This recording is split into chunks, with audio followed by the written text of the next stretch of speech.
Kenna tajaajila fooyyessuu fi xiyyeeffannaa mootummaan inni taasisanii bu'aa olaanaan argamu eegalaniiru. Hospitaalli jalqabaa hoolotaa yeroo dhiyootti hundaa'ee hojii eegalus tajaajilamtoota adanuu fi tajaajila dhaqqabamaa kennuu irratti argama. Tajaajilamtoota hospitaalichaa faana miidiyaa koorporeeshinii waliin turtii taasisaniin hospitaalli kun ogeessota barbaachisoo qabaachuun yaala gahaa akka argannuufis nu gargaareera jedhu. Sukkaarri kun kan malee dhumansa dhumaatirra jira. Otoo warra ogeessuun kakkaatanii na fayyisuu baatanii kan lafarra na butanii nagaatti du'een dhugaa dubbachuuf ooltee jechuudha. Lammaffaa anjat maxxaataa fi maal jedhamtu gara opereeshinii na godhanii opereeshinii isaaniinis yaa'u dandeettii ogummaa isaaniitiin lubbuu koo irraan eeganiiru. Waaqayyo galannaa haa ga'u isaanis haa eebbifamanii. Doktoroonni asiitis immoo baay'ee sa'aatii 24 guutuu banaadhaa. Halkanis guyyaa isin hojjetu gisee hundaa nama nifatanii baay'ee sirriitti bakka kabaja namaa kennu.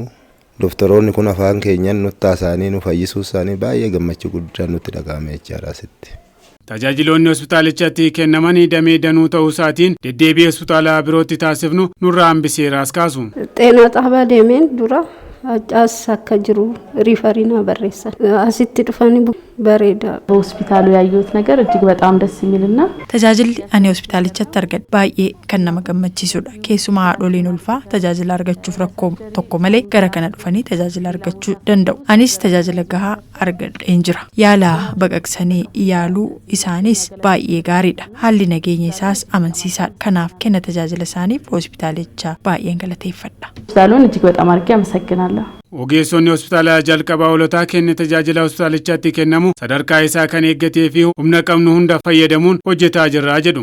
Tajaajilli kennamu namoota arganuu hin dandeenyeef meeshaa artifishaalii kan sombaatiin namoota arganuu hin dandeenyeef asittiin godhama. Meeshaa gahaa qabnasaa fi ogummaa akka ogummaatti keerii naarsiin kennuu qabu hundumaayyuu kennama asitti. meeshaa hundumaa qabna namoota of hin dandeenyeef nyaata kennuu wanta akkasii nu hojjenna hunduma isaayyuu jechuudha. Namoonni baadiyyaadhaa fageenya irraallee meetaaroo birraa jaldurraa naannoo eeriyaa naannoo hoolotaa kana qofaa miti asiillee warri shaggarillee maaliif naannoo kana hakimni akkanaan jiru inni as dhufanii immoo tajaajila sirrii argatanii galu jechuudha. Tajaajilawwan akka ilkaan buqqisuu gara fuulduraatti immoo kanarra fooyya'uun argamuudhaaf abdii guutuudhaan deemna. Hojii gaggeessaa olaanaan hospitaala jalqabaa hoolotaa obbo Guddisaa Margaan hospitaalichi carraa ogeessota ga'umsaa qaban damee adda addaan qabaachuu isaatiin tajaajilamtoota itti dhiyeenyaanii tajaajilaa jiraachuu himaniiru. Ispeeshalistoota gosa adda addaa qabna. Ortoopediksii qabna, raadiyooloojistii qabna, sarjerii qabna, gaanakoloojistii qabna. Ogeessota guguddoo muuxannoo yeroo dheeraa qabanii fi tajaajila bal'aa kennuu danda'an tajaajila kennayu.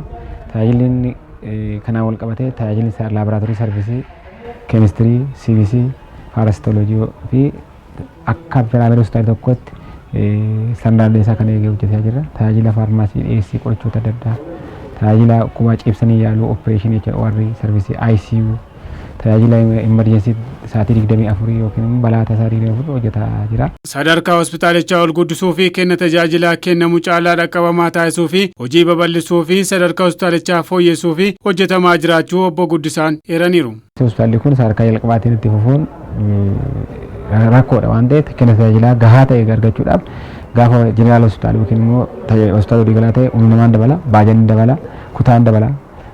Dhiyeessiin qorichaallee barbaachisu naannoo isaa dabala. Kanaaf kana boordii itti deemnee boordii wajjin murteessinee biiroo dhiyeessinee biiroonis dhufee ilaalee asesmentii hojjetee calallee hojjetee gara biiroo darbee jira. Kanaaf piroojeektiin adda addaas hojjetamaa akka jirudha as keessatti kan mul'ataa jiru.